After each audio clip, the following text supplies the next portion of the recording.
Hi, Shepard. I hope you're doing well today. Today, I'm thinking a lot about racism in our country, as I'm sure many of you are as well.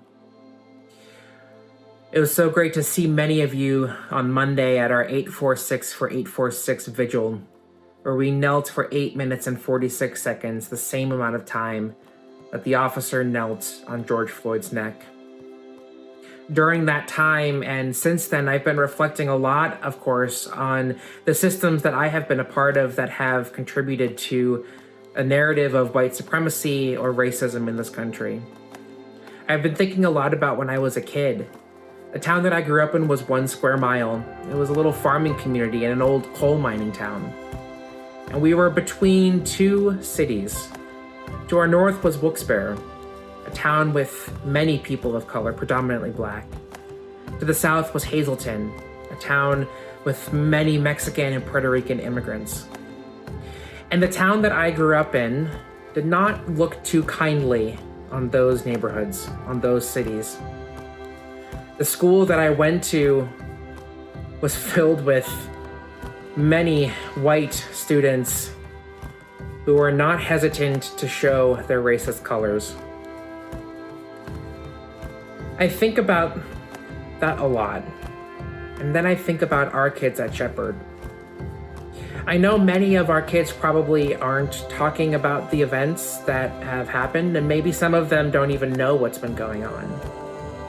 But what I'm wondering today is how we as adults talk about neighborhoods, talk about people, and whether on purpose or accidentally, I wonder how that affects our kids' worldview. I know for me, when I was a kid, listening to the ways that so many people in my community were talking about people of color, it did affect me. And I did not understand racism even a little bit. Not even a little bit. In fact, it was really only recently that I have been opened and made aware of how bad racism is in this country. I regret that. My hope is that we at Shepherd can change our systems to help our kids see a different worldview than we did.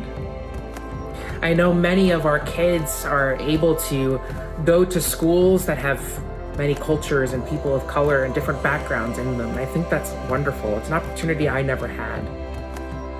I hope that we at Shepherd can continue to provide those opportunities for our kids, to continue to show a God that really cares for everyone, a God that does care for Black lives and knows that Black lives matters, and knows that brown lives matters and that Native lives matter. I hope that we can continue to create that new worldview that shows that the kingdom of God is for everyone, where there is no violence ever, where there are no tears.